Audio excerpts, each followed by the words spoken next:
Madame, Monsieur, bonsoir. Merci de nous choisir une fois de plus pour vous informer. Nous sommes vendredi 11 mars 2022. Voici les titres.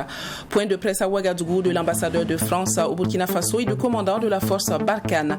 À l'ordre du jour de cette rencontre avec les hommes de médias, la transformation profonde de la force Barkhane dans le Sahel. Tous les détails dans un instant. Dans ce 21, nous irons au Mali, précisément à Koulikoro, à la découverte du fleuve Djoliba, dont l'exploitation abusive du sable et du gravier inquiète. Des associations de défense de l'environnement tentent d'interpeller, de sensibiliser les habitants de la ville sur leurs actions et leurs conséquences désastreuses sur le fleuve et la vie humaine. Nous démarrons cette édition avec ce point de presse de l'ambassadeur de France au Burkina Faso, Luc Alad, co-animé avec le commandant de la force Barkhane, Laurent Michon, ce 11 mars à Ouagadougou. Il a été question de la réorganisation du dispositif français dans le Sahel. Une occasion saisie pour faire le point, le bilan donc de cette opération qui intervient au Mali depuis 2013. Des précisions ont aussi été apportées au cours de cette sortie médiatique sur l'avenir de cette opération dans le contexte de redéploiement. Le point détaillé avec Serge Kabouri.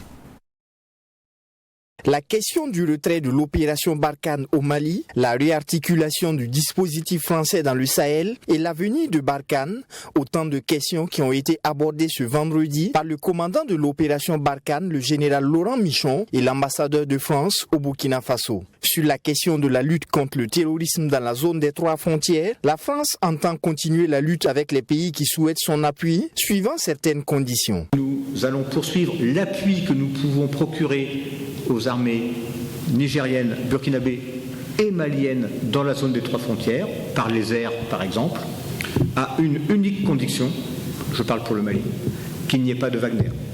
S'il y a des mercenaires russes, et c'est le cas dans la zone d'interdiction temporaire de survol, vous savez que le Mali a décrété qu'il y avait une zone interdite de survol pour nos aéronefs, donc nous n'y allons pas, nous respectons la souveraineté malienne.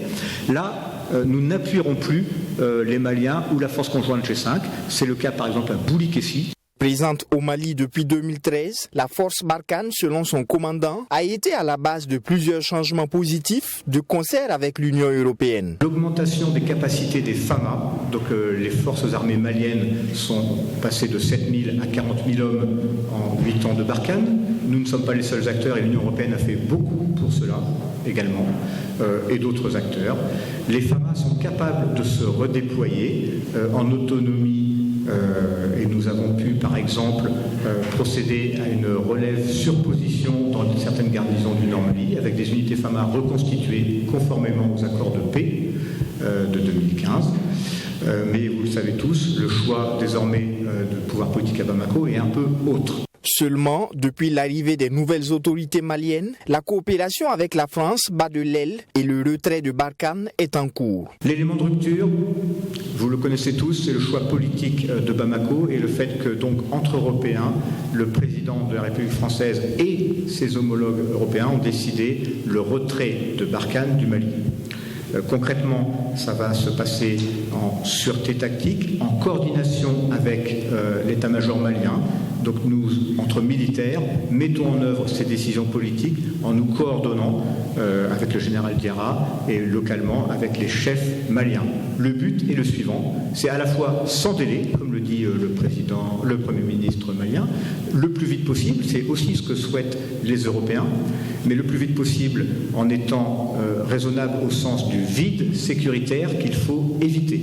Un supposé redéploiement de Barkhane vers le Niger ou le Burkina Faso est à proscrire selon le général Michon, qui précise que rien ne se fera sans la demande des autorités des pays concernés. Dénomination, de redéploiement, de repositionnement, de duplication laisse imaginer qu'on va faire copier-coller. On n'est plus au Mali, donc on va dupliquer Barkhane au Niger. Ça n'est absolument pas le cas. Ça n'a jamais été le cas. Peut-être que nous poursuivrons cette action si les Nigériens le souhaitent. Peut-être qu'il y aura d'autres choses, mais il n'y a absolument pas de redéploiement ou de repositionnement de Barkhane au Niger. Au Burkina, pardon, et il n'y a aucune intention et aucune demande, à ma connaissance, de redéployer quoi que ce soit ou de déployer quelque chose au Burkina venant du Mali. Un peu plus tôt avant, l'ambassadeur de France au Burkina, Luc Alat, accompagné de diplomates européens, a rendu hommage aux victimes de l'attaque de Madrid en 2004. En présence des ministres burkinabés de la sécurité et de la communication, un hommage a aussi été rendu aux victimes du terrorisme au Burkina Faso. Nous poursuivons avec le bal des installations des nouveaux ministres de la transition. La nouvelle ministre des Affaires étrangères, de la coopération régionale et des Burkinabés de l'extérieur et le ministre délégué auprès de ce département chargé de la coopération régionale ont été installés ce vendredi. Olivia Rwamba, ainsi établie dans ses nouvelles fonctions, est consciente des enjeux du moment et des défis à relever. Elle entend entreprendre une démarche active, inclusive et participative pour réussir sa mission. Mamidriana Kamabou. Dans un contexte sous-régional marqué par de nombreux défis d'ordre sécuritaire, social, économique et humanitaire, la ministre en charge des Affaires étrangères, nouvellement installée dans ses fonctions, compte inscrire au centre de sa démarche et stratégie le concept de diplomatie de sécurité. Elle invite ses collaborateurs à travailler en urgence au renforcement des relations avec les partenaires techniques et financiers. J'accède donc à cette haute responsabilité en mesurant les enjeux du moment, ainsi que les défis à relever. Enjeux et défis qui nous commandent d'être plus que jamais solidaires et de tenir ferme comme un seul homme pour atteindre les objectifs de sauvegarde des acquis déjà engrangés et de restauration de l'intégrité territoriale de notre pays. Nous avons là l'opportunité, malgré le contexte très difficile, d'écrire une page historique de notre pays en général et notre diplomatie en particulier. Au plan interne, Olivia Rwamba veut poursuivre les états généraux de la diplomatie. Ceci dans le but d'engager de réformes fortes, tant au niveau institutionnel qu'en ce qui concerne les outils et approches afin de prendre en compte l'évolution de la géopolitique et l'émergence de nouvelles problématiques. En tant que diplomate, chargé entre autres de soigner l'image du pays dans le Conseil des Nations, nous avons également l'obligation de contribuer au processus de réconciliation nationale afin de ramener une paix véritable et durable dans notre cher pays et bâtir un Burkina Faso réconcilié avec lui-même.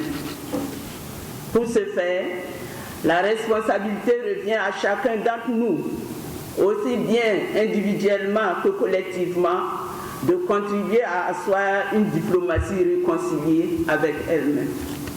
La ministre des Affaires étrangères, de la coopération régionale et des Burkinabés de l'extérieur a à son tour procédé à l'installation du ministre délégué auprès de son département chargé de la coopération régionale.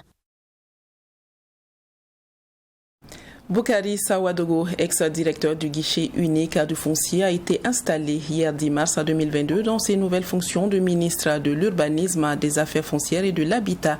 Boukari Sawadogo compte consolider les acquis de son ministère tout en se référant à la charte de la transition. Chacune des compétences de son département sera exploitée à bon escient pour l'atteinte des objectifs fixés, a-t-il dit.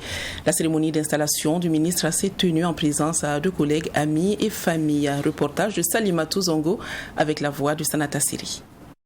Boukari Sawadogo prend ainsi officiellement les commandes du ministère de l'Urbanisme, des Affaires foncières et de l'Habitat à travers cette cérémonie d'installation présidée par le secrétaire général du gouvernement, Jacques Sosten Dengara.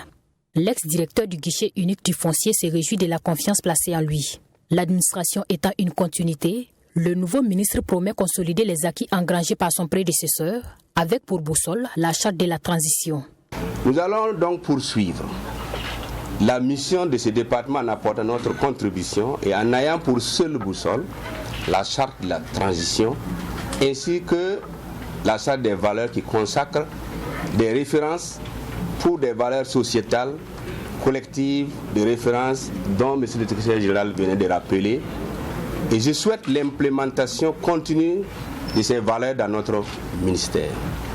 Avec toutes ces actions conjuguées, chacun dans son domaine contribue à favoriser la restauration, la sécurité, au retour des personnes déplacées internes et à l'amélioration de la gouvernance dans notre pays. Pour relever ces défis, le ministre en charge de l'urbanisme entend compter sur la contribution et le soutien de toutes les compétences de son département ministériel. Il dit être conscient de l'ampleur de la tâche qui lui a été assignée et s'engage pleinement à l'accomplir. Je m'engage à mettre chacun à contribution à tous les niveaux des attributions assignées à notre département. Votre présence à cette cérémonie ainsi que vos messages de félicitations et de soutien témoignent votre engagement à relever avec moi ces défis pour le bonheur du peuple burkinabé. Je voudrais solliciter à nouveau aujourd'hui et demain votre engagement sans faille. Pour ma part, mesurant l'ampleur de la tâche à accomplir, je puis vous rassurer que je ne ménagerai aucun effort pour que nous puissions ensemble réussir. Travailler dans l'intérêt de la nation, c'est aussi l'engagement réitéré par le ministre de l'Urbanisme, des Affaires foncières et de l'Habitat au cours de cette cérémonie d'installation. Boukari Sawadogo pour mémoire est fiscaliste de formation et expert en foncier. Le ministre de la Solidarité nationale et de l'Action humanitaire et la ministre du Genre et de la Famille ont tous deux été installés dans l'après-midi de ce 10 mars. Ils disent à mesurer l'ampleur de la tâche qui leur est confiée, d'autant plus que c'est dans un contexte d'insécurité qui a entraîné une crise humanitaire dans le pays. Les deux ministres ont pris l'engagement d'œuvrer pour relever les défis, chacun dans son domaine respectif. Abdoulrahim Magnani. Le ministre de la Solidarité nationale et de l'Action humanitaire, Lazare Zungrana, et Salimata Nebié, ministre du Genre et de la Famille, installés simultanément dans leurs fonctions par le secrétaire général du gouvernement et du Conseil des ministres. Le choix de dissocier le département en charge de l'action humanitaire et celui du genre répond à un besoin d'efficacité. La situation sécuritaire difficile a entraîné une crise humanitaire qui doit être résolue de façon urgente, selon le ministre en charge de l'action humanitaire. Il appelle donc ses collaborateurs à plus d'engagement. Nous devons réussir la mission qui nous a été confiée par les plus hautes autorités du pays et répondre efficacement à la crise humanitaire qui est une des actions prioritaires de la transition déclinée en objectif stratégique 2. Je m'efforcerai à approfondir la question de la solidarité en m'attaquant résolument aux causes profondes de la vulnérabilité. Je demeure convaincu que la solidarité bien pensée, bien comprise et bien mise en œuvre sera le socle de l'unité nationale et le désarmement des cœurs en vue de la construction d'un Burkina Faso de paix, de cohésion et de justice sociale. Pour Salimata Nebié, il s'agira de prendre en compte toutes les couches sociales dans l'œuvre de construction de la nation. La ministre du Genre et de la Famille entend aussi faire de la famille un instrument de promotion des valeurs civiques et citoyennes afin de lutter contre les maux qui minent la société burkinabé. Des cellules familiales fortes et saines produisent un corps social fort et sain, et aussi un corps social ouvert et tolérant. Toute crise de la famille nucléaire, met en mal la transmission des valeurs humaines qui sont les fondements d'une société harmonieuse. À cette étape de la lutte contre l'insécurité, chacun et chacune de nous a une obligation d'accomplissement. Nous avons tous, toutes et tous, chacun et chacune, un potentiel à développer et à mettre au profit de l'intérêt collectif et produire l'antidote indispensable au poison qui se distille dans notre pays. Le ministre de la Solidarité nationale et de l'Action humanitaire a affirmé sa volonté à veiller à l'adoption de la stratégie nationale de relèvement des personnes déplacées internes. Cette stratégie va permettre la réinstallation des déplacés dans de meilleures conditions après la sécurisation des zones. Salimata Nebié a pour sa part annoncé son retrait des structures associatives auxquelles elle appartenait pour, selon elle, se mettre au service de son département ministériel. Le ministère des Sports, de la Jeunesse et de l'Emploi revient à Abdoul Wahbou Drabo qui a été installé hier jeudi par le secrétaire général du gouvernement. Le nouveau ministre sait qu'il a du pain sur la planche au regard des difficultés présentes dans les différents secteurs de son département, à savoir le sport, la jeunesse et l'emploi. Mais sachant compter sur la bonne foi de ses collaborateurs, Abdoul Wahbou Drabo dit être confiant. Yacinthe Assawadougou. Au nom de leurs excellences, Monsieur le Président du Faso et le Premier ministre, je vous déclare solennellement installé dans vos fonctions de ministre des Sports, de la Jeunesse et de l'Emploi. Ainsi donc, Wahbou Drabo a maintenant le champ libre pour pallier tous les problèmes liés au sport, à la jeunesse et de l'emploi. Ce 10 mars, il a été installé dans ses fonctions de ministre par le secrétaire général du gouvernement et du Conseil des ministres. Pour le secrétaire général, c'est une grande responsabilité que va assumer le nouveau ministre des Sports, de la Jeunesse et de l'Emploi. C'est une grande confiance qui a été placée en vous, certainement au regard de votre intégrité, de vos compétences et de votre expérience, mais en même temps, c'est une grande responsabilité que vous allez désormais assumer. Celle de conduire avec succès un secteur sensible, un secteur stratégique de notre pays dont l'importance n'est plus à démontrer au regard du niveau de taux de chômage des jeunes de notre pays et aussi des débats parfois passionnés ou passionnants du monde du sport. C'est un climat marqué par la crise qui secoue le comité exécutif de la Fédération burkinabé de football qu'arrive Abdoul Wahbou Drabo. Conscient de la situation, il promet de s'approprier dans les plus brefs délais le dossier afin d'y apporter des solutions. Conscient qu'aucun résultat pérenne ne peut s'obtenir dans la désunion, j'engagerai très prochainement des concertations avec les acteurs du sport pour une résolution rapide de cette crise qui n'honore ni le football, ni les sports burkinabés dans son ensemble. J'invite les uns et les autres à se mettre dans une disposition d'esprit qui facilitera le retour de la paix et de la concorde dans cette structure.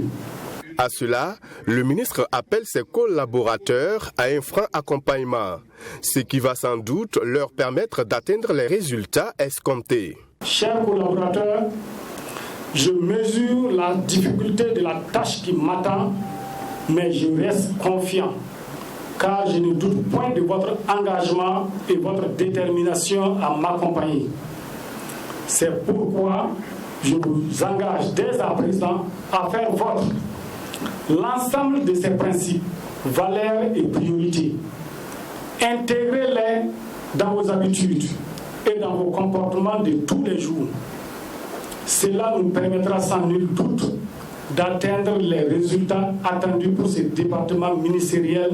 Un rappel, Abdoul Wahbou Drabo a été nommé par décret le 5 mars dernier au poste du ministre des Sports, de la Jeunesse et de l'Emploi par le président de la transition burkinabé, Paul-Henri Sandaogo Damiba. La lourde responsabilité de l'éducation nationale est revenue à Lionel Bilgo, qui était installé officiellement dans ses fonctions le 9 mars dernier. Il va devoir faire face aux différents chantiers inachevés de son prédécesseur. Avec Fatimata Ninkiema, voyez quels sont les grands défis qui attendent notre nouveau ministre de l'Éducation nationale, de l'alphabétisation et de la promotion des langues. Avant qu'il ne soit emporté par le putsch qui a mis fin au pouvoir Roch Kaboré, le ministre de l'Éducation nationale, de l'alphabétisation et de la promotion des langues nationales, le professeur Stanislas Ouaro, était sur plusieurs chantiers en lien avec le système éducatif burkinabé. Les Assises nationales, l'un des projets majeurs du ministère, a connu son épilogue le 20 novembre 2021 avec à la clé plusieurs propositions. Il s'agit entre autres de la mise en place d'un cadre formalisé de dialogue permanent entre gouvernants et partenaires sociaux, l'organisation de campagnes de sensibilisation sur les questions de suppression du certificat d'études primaires CEP et de la composition du brevet d'études du premier cycle à BPC en un seul tour. Sans oublier l'extension de la gratuité de la scolarité au préscolaire et la relecture du décret régissant l'enseignement privé au Burkina Faso. Une nouvelle feuille de route venait donc d'être adoptée pour améliorer le système éducatif au Burkina Faso. Mais l'ex-ministre en charge de l'éducation n'aura pas le temps de mettre en œuvre ses conclusions des assises. Était également en chantier avant le coup de force, la construction et l'équipement de lycées scientifiques et de lycées techniques professionnels dans les 13 régions du pays. Des chantiers inachevés dont hérite le nouveau ministre en charge de l'éducation nationale. Le mathématicien, en plus de ces chantiers, a aussi légué à l'actuel ministre d'autres dossiers urgents. Il s'agit notamment de la fermeture des établissements scolaires du fait de la crise sécuritaire. À la date du 28 février, les chiffres du rapport mensuel de données statistiques d'éducation faisaient état de 278 établissements scolaires nouvellement fermés. Lionel aurait également la lourde tâche de donner suite au dossier Philippe Zenda Kaboré. Le 24 mai 2021, suite à une décision du Conseil des ministres, le plus grand établissement du Burkina Faso avait fermé ses portes. Les élèves et professeurs ont été redéployés dans d'autres établissements scolaires de la ville de Ouagadougou. Lors du lancement officiel de l'année scolaire 2021-2022, les autorités d'alors annonçaient l'ouverture du lycée Philippe Zenda Kaboré pour l'année 2022-2023 sous la forme d'un lycée scientifique d'excellence avec internat et externat. C'est peu donc de dire que le nouveau ministre en charge de l'éducation a du pain sur la planche. Ses premières actions permettront certainement d'avoir une claire lecture des nouvelles orientations sur les défis de ce département ministériel. Nous vous emmenons à présent dans la ville de Koulikoro au Mali, non pas pour un voyage touristique, mais pour vous parler des dangers et des conséquences de l'extraction intensive du sable et du gravier dans le fleuve Djoliba. Cette exploitation sur les berges de cette retenue d'eau inquiète au point que des associations ont vu le jour avec pour objectif de lutter contre cette activité anarchique. Dans la ville de Koulikoro, les habitants sont donc partagés entre besoins économiques et nécessités environnementales. Correspondance de Bourema Soulou. Koulikoro, une ville ouvrière située à une soixantaine de kilomètres à l'est de la capitale malienne, connue auparavant pour ses usines Icoma, Grand Moulin du Mali, ou encore pour sa compagnie de navigation fluviale Comanave. Koulikoro est devenue aujourd'hui la plaque tournante de l'exploitation du sable et des graviers du pays. Une activité très économique qui occupe désormais les habitants de la ville. Il y a la population qui va s'enrichir avec du sable. Ça, c'est très important pour l'économie de cette ville-là. Ça va beaucoup soulager les habitants de cette région, la région de Koulikoro. Mais l'extraction intensive du sable et des graviers inquiète de plus en plus des associations de défense de l'environnement de la région. Elles craignent l'érosion des berges du fleuve qui occasionneront inéluctablement des inondations dans la ville, mais aussi la pollution des eaux. Un danger pour les ressources halieutiques du fleuve. On peut même dire que l'eau du fleuve est très très polluée aujourd'hui. Vous voyez, de l'autre côté, tout le monde vient déverser les déchets toxiques aux berges. Maintenant, pendant la crue de l'eau va encore ramener tout ceci qui va vraiment polir l'eau. En contrepartie, les poissons vont prendre leur part et au retour, nous allons consommer ces poissons-là qui vont vraiment nous tuer à petit feu un à un. Alors que les défenseurs de l'environnement s'inquiètent des conséquences écologiques graves pour le fleuve, l'association des femmes exploitantes du sable et des graviers de Koulikoro se soucie, elle, de la santé de ses membres. Ce que je souhaite, Adam, est qu'on puisse nous aider. Parce que beaucoup de femmes exploitent le sable et les graviers pour nourrir leur famille. Mais je souhaite qu'elles cessent ce travail, car c'est très risqué pour elles. Elles sont toutes infectées par des maladies. Nous demandons de l'aide pour qu'elles sortent de l'eau pour pouvoir travailler ailleurs. Sinon, elles seront toutes malades. Entre la sauvegarde de l'environnement et subsistance économique des ménages vivant de l'exploitation du sable et des graviers, la ville de Koulikoro fait face à un dilemme auquel elle doit pourtant répondre. C'est la fin de cette édition et comme nous sommes vendredi, je vous laisse en compagnie de Bessougré, John William Somda pour votre magazine à Sport 3. Moi, je vous retrouve demain 20h, Dieu voulant. Bonsoir.